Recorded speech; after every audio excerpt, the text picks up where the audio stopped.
नमस्कार, जोहार, मैं संजय और आप देख रहे हैं न्यूज झारखंड। चलिए जानते हैं सुबह से लेकर शाम तक की तमाम बड़ी खबरों को। पहली बड़ी खबर की बात करें तो 1419 पदों पर होगी नियुक्ति। राज्य भर में मनरेगा कर्मियों के कुल पद 6591 हैं। इसमें से 5172 पदों पर मनरेगा कर्मी कार्यरत हैं, वही 1419 पद खाली हैं। इसमें जो है प्रखंड कार्यक्रम पदाधिकारी, सहायक अभियंता, कनिक अभियंता और रोजगार सेवक के पद शामिल हैं। पद खाली होने की वजह से मनरेगा के कार्य प्रभावित हो रहे हैं।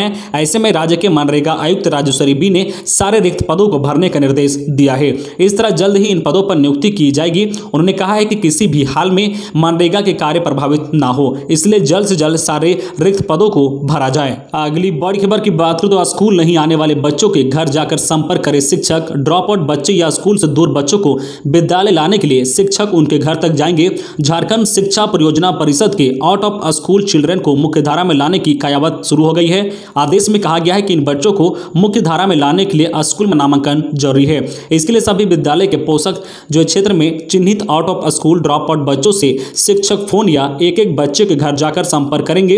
इस प्रक्रिया में विद्यालय प्रबंधन समिति के सदस्य एवं पंचायत प्रतिनिधियों को शामिल किया जाएगा। सरकारी सहायता प्राप्त school, private school, Kasturba Gandhi school, Jharkhand आवासीय बालिका विद्यालय, जो आवासीय में होम बेस्ड एजुकेशन समेत अन्य जो है स्कूलों में नामांकन कराया जाएगा। अगली बड़ी खबर की बात करें तो बोकारो में सड़क हादसे में 2 की मौत। अनियंत्रित ट्रक ने स्कूटी और साइकिल सवार को कुचला। घटनास्थल से आधा किलोमीटर दूर गाड़ी खड़ी कर ड्राइवर हुआ फरार। 3 घंटे रहा सड़क जाम। सिटी थाना क्षेत्र के बारी कोऑपरेटिव मोड़ पर गुरुवार की सुबह अनियंत्रित ट्रक की चपेट में आने से 2 व्यक्ति की मौके पर ही मौत हो गई है। इनमें से एक स्कूटी पर सवार था और दूसरा साइकिल पर। घटना की जानकारी मिलते ही मृतकों के परिजनों ने मुआवजा और दोषी पर कार्रवाई की मांग को लेकर सड़क जाम कर दिया। घटनास्थल पर पहुंचे पुलिस अधिकारी और विधायक बिरांची नारायण के समझाने व मुआवजा दिलाने के आश्वासन के करीब 3 घंटे बाद लोगों ने सड़क जाम खत्म किया। इधर हादसे के बाद घटनास्थल से करीब आधा किलोमीटर दूर ट्रक को छोड़ ड्राइवर भाग निकला है। मृतकों की पहचान बारी कोऑपरेटिव निवासी अरुण ओझा और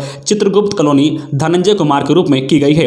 अरुण ओझा स्कूटी से जा रहा था और धनंजय साइकिल से कुछ काम के लिए घर से निकले थे। इसी दौरान जो बारी कोऑपरेटिव मोड़ पर ट्रक की चपेट में आने से दोनों की मौके पर ही मौत हो गई है। इसकी सूचना मिलते ही परिजन और अन्य समाज सेवियों ने मौके पर पहुंचकर मुआवजा व दोषियों पर कार्रवाई की मांग को लेकर घंटों जो है रोड जाम कर दिया। अगली बड़ी खबर की बात करें तो झारखंड में कोरोना संक्रमण पिछले 24 घंटे मिले 46 पॉजिटिव मरीज। सर्वाधिक रांची से राज्य में बचे 315 कोरोना पॉजिटिव मरीज। पिछले 24 घंटे में झारखंड के विभिन्न हिस्सों में 46 नए पॉजिटिव मरीज की पहचान की गई है। इसमें से सर्वाधिक रांची से 10 मरीज मिले हैं। अब राज्य में 315 एक्टिव केस बचे हैं। अब तक झारखंड में 3,46,778 पॉजिटिव मरीजों की पहचान हो चुकी है। इसमें से 3,41,336 लोगों ने कोरोना को मात दे चुके हैं। नए संक्रमितों की बात करें तो बोकारो से 9, देवघर से 3, धनबाद से 5, पूर्व सिंहभूम में 4, गोड्डा से 2, गुमला से 2, हजारीबाग से 2, खूंटी से 2, कोडरमा से 1, रांची से 10, साहेबगंज से 1, सिमडेगा से 2 और पश्चिमी सिंहभूम में 3 नए कोरोना संक्रमितों की पहचान की गई है। खबरों में आगे बढ़ने से पहले आपसे रिक्वेस्ट है कि अगर आप चैनल को सब्सक्राइब नहीं किए हैं तो प्लीज चैनल को सब्सक्राइब करके बेल आइकन प्रेस कर दे, जिससे आपको झारखंड की हर छोटी बड़ी खबर का अपडेट आप तक पहुंचता रहे। चलिए बढ़ते हैं खबरों की ओर। अगली बड़ी खबर की बात करें तो एयरपोर्ट के पुराने टर्मिनल बिल्डिंग में लगी आग। डीसी का चैम्बर आग। रांची के बिरसा मुंडा एयरपोर्ट के पुराने टर्मिनल बिल्डिंग में गुरुवार को आग लग गई। आग लगने की खबर से अफरा तफरी मच गई। आग के कारण कई चीजें जलकर राख हो गई है। एयरपोर्ट अधिकारी ने बताया कि आग पर नियंत्रण पा लिया गया है। आग से एयरपोर्ट डीसी का चैम्बर जलकर राख हो गया है। मौके पर एयरपोर्ट में मौजूद अग्निशमन टीम एवं सुरक्षा कर्मियों की मदद से आग पर काबू पा लिया गया है। घटना में किसी के कोई हताहत होने की सूचना नहीं है। बताया गया है कि यह आग 11 बजे लगी थी। आग का कारण शॉर्ट सर्किट बताया जा रहा है। एयरपोर्ट के अधिकारियों के अनुसार शॉर्ट सर्किट होने के कारण आग पहले सोफे पर लगी, जिसके बाद यह बढ़ने लगी। अगली बड़ी खबर की बात करें तो सरकार व जेपीएससी से पहले चयनित अभ्यर्थियों ने दाखिल की अपील। छठी जेपीएससी के मेरिट लिस्ट को खारिज कर नई मेरिट लिस्ट जारी करने के आदेश के खिलाफ झारखंड हाईकोर्ट में करीब 100 से ज्यादा चयनित अभ्यर्थियों की ओर से अपील याचिका दाखिल की गई है। इन याचिकाओं में एकल पीठ के आदेश को गलत बताते हुए निरस्त करने की गुहार लगाई गई है। याचिका में कहा गया है कि छठी जेपीएससी के मुख्य परीक्षा में पेपर 1 हिंदी व अंग्रेजी का कुल प्राप्त अंक अंक में जोड़ा जाना सही है। इसके अलावा अभ्यर्थियों को प्रत्येक पेपर में 40% अंक नहीं लाना था, बल्कि कुल प्राप्त अंक 40% लाना अनिवार्य था। इसी आधार पर जेपीएससी ने मुख्य परीक्षा के बाद मेरिट लिस्ट जारी की थी। इसमें कोई गड़बड़ी नहीं है, इसलिए एकल पीठ के आदेश को निरस्त किया जाए। 42 चयनित अभ्यर्थियों की ओर से अधिवक्ता सुमित गड़ोदिया की ओर से अधिवक्ता अर्पण मिश्रा ने 49 अभ्यर्थियों की ओर से अपील याचिका दाखिल की है।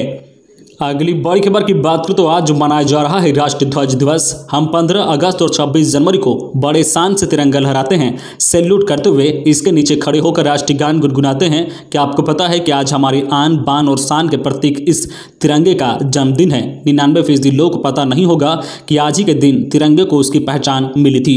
देश के आज़ाद होने के बाद संविधान सभा में पंडित जवाहरलाल नेहरू ने 22 जुलाई 1947 को तिरंगे झंडे को राष्ट्रीय ध्वज घोषित किया था। हमारे देश की शान है तिरंगा झंडा। स्वतंत्र संग्राम से लेकर आज तक तिरंगे की कहानी में कई रोचक मोड़ आए हैं। पहले उसका स्वरूप कुछ और था और आज कुछ और है। अगली बड़ी खबर की बात करें तो काश पहना होता हेलमेट। शादी के 75 दिन बाद युवक की सड़क हादसे में मौत। तबियत खराब होने पर पत्नी के लिए लाने जा रहा था दवा। पलामू के रांची मेदिनीनगर मेन रोड पर गुरुवार को सड़क हादसे में बाइक सवार एक युवक की मौत हो गई है। युवक ने हेलमेट नहीं पहना था और हादसे में सिर पर चोट लगने से उसकी जान चली गई है। हादसा ट्रक की टक्कर से हुआ है। युवक की 8 मई को शादी हुई थी। गुरुवार को पत्नी की तबियत खराब होने की वजह से वह दवा खरीदने जा रहा था और इसी दौरान यह हादसा हुआ है। युवक की पहचान पोखराहा गांव निवासी कुश पासवान 24 वर्षीय के रूप में की गई है। वो बॉकलेन ड्राइवर था और शादी में घर आया था। हादसा कुश के घर से करीब आधा किलोमीटर दूर हुआ है। ट्रक और बाइक की टक्कर से कुश की मौत हुई है। इधर घटना की सूचना के बाद पहुंची पुलिस ने शव को पोस्टमार्टम के लिए भिजवा दिया है। अगली बड़ी खबर की बात करें तो आंगनबाड़ी कर्मियों को 4 माह का मिलेगा मानदेय। झारखंड राज्य आंगनबाड़ी कर्मचारी संयुक्त संघर्ष मोर्चा ने 22 जुलाई से शुरू होने वाले अपने आंदोलन को स्थगित कर दिया है। महिला कल्याण व बाल विकास विभाग की ओर से 4 महीने का बकाया मानदेय की राशि आवंटित कर दिए जाने के बाद आंदोलन को स्थगित करने का निर्णय लिया गया है। विभाग ने सभी जिलों को इसके लिए पत्र भी भेज दिया है। राज्य के 75,000 आंगनबाड़ी सेविका व सहायिका को पिछले 4 महीने का बकाया मानदेय का भुगतान करने का आदेश जारी कर दिया गया है। आंगनबाड़ी संघ की ओर से मुख्यमंत्री मुख्य सचिव बाल कल्याण विभाग के सचिव को पत्र लिखा गया था और 22 जुलाई से काला बिल्ला लगाकर काम करने वाले थे। अगली बड़ी खबर की बात करें तो सीबीएसई ने रिजल्ट बनाने की तिथि 25 जुलाई तक बढ़ाई। केंद्रीय माध्यमिक शिक्षा बोर्ड ने स्कूलों के 12वीं कक्षा के परिणाम को अंतिम रूप देने के लिए समय सीमा 25 जुलाई तक बढ़ा दी है। जो परीक्षा नियंत्रक संयम भारद्वाज ने यह जानकारी दी है। पहले यह समय सीमा 22 जुलाई ही थी। भारद्वाज ने कहा है कि परीक्षा परिणाम तैयार करने में लगे शिक्षक तनाव में हैं। उन्होंने आदेश में कहा है कि परिणाम तैयार करने की तिथि नजदीक आने के साथ ही शिक्षक तनाव में आ रहे हैं और त्रुटियां कर रहे हैं। सीबीएसई शिक्षकों के सामने आ रही समस्याओं से वाकिफ है। इसे देखते हुए रिजल्ट तैयार करने की तिथि बढ़ाई गई है। अगली बड़ी खबर की बात करें तो कोडरमा में घर में मिली महिला की लाश। ससुराल पक्ष मेन गेट पर ताला लगा हुआ फरार। पड़ोसी ने मायके वालों को दी सूचना। भाई ने दहेज हत्या का लगाया आरोप। सतगावा थाना क्षेत्र के पुतौडी के ऊपरी टोला में गुरुवार की सुबह महिला की हत्या का मामला प्रकाश में आया है। महिला का शव घर के अंदर मिला है और मेन गेट पर ताला लगा हुआ था।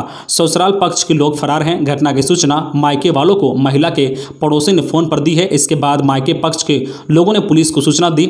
मृतका के भाई ने बहन के पति सास ससुर पर दहेज हत्या का आरोप लगा है। मृतका के देवर को पुलिस ने सतगावा थाना लाया है और मामले की छानबीन कर रही है। मृतका की पहचान कविता कुमारी के रूप में की गई है। मृतका के भाई गजेडी निवासी निरंजन कुमार ने सतगावा थाना में आवेदन दिया था। आवेदन के अनुसार बहन की शादी पुतौडी निवासी अरुण कुमार से 2019 में की गई थी। शादी के बाद लड़की का पति और ससुराल वाले बाइक और कुछ नगद रुपए की मांग कर रहे थे। इसके लिए कविता के साथ मारपीट की जाती थी। तो ये थी आज की झारखंड की टॉप बड़ी खबरें। इसी तरह झारखंड की हर छोटी बड़ी खबर देखने के लिए आप हमारे चैनल न्यूज झारखंड चैनल को सब्सक्राइब करके बेल आइकन प्रेस कर दीजिए, जिससे आपको झारखंड की हर छोटी बड़ी खबर का अपडेट आप तक पहुंचता रहे। तो आज के लिए बस इतना ही। हमें दीजिए इजाजत, फिर मिलते हैं नेक्स्ट न्यूज में।